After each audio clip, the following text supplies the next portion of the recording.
mal. Il est si con. Voyons pas le temps de l'eau.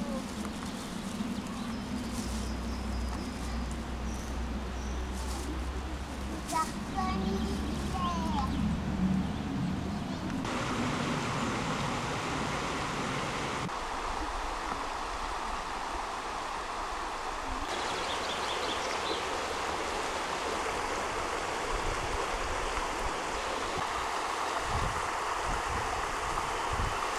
Il était une fois une petite fille prénommée Léonie en vacances dans les Vosges avec son papy et sa mamie.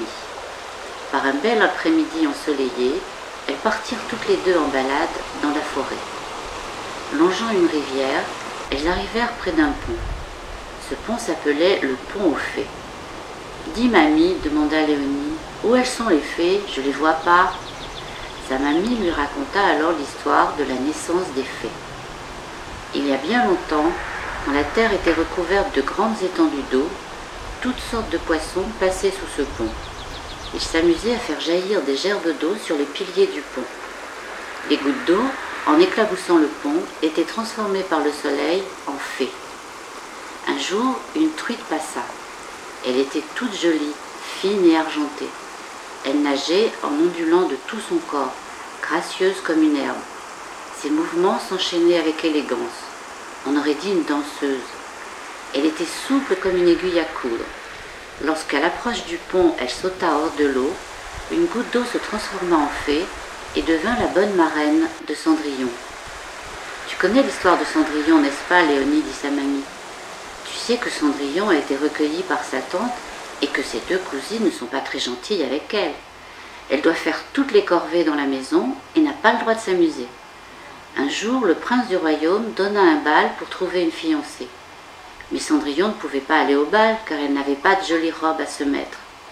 C'est la fée, sa marraine, qui d'un coup de baguette magique lui en a cousu une, si belle que le prince n'a dansé qu'avec elle. « Oh, c'est pas vrai, dit Léonie. »« Attention, Léonie, je ne mens pas, car si je mens, mon nez va s'allonger comme celui de Pinocchio, répondit en riant sa mamie.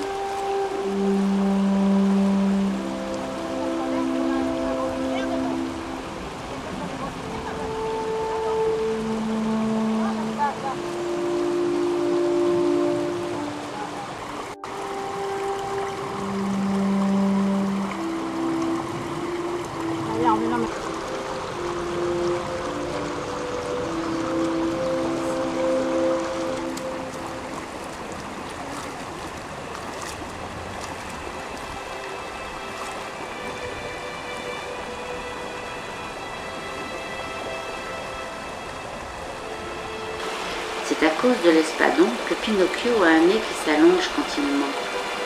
L'espadon est un poisson qui possède un long bec plutôt aplati qui peut mesurer le tiers de sa longueur. Et l'espadon peut mesurer jusqu'à 5 mètres. C'est lui qui a fait jaillir la fée bleue, celle qui fait s'allonger son nez chaque fois qu'on ment.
Toutes les histoires de fées ne finissent malheureusement pas toujours aussi bien.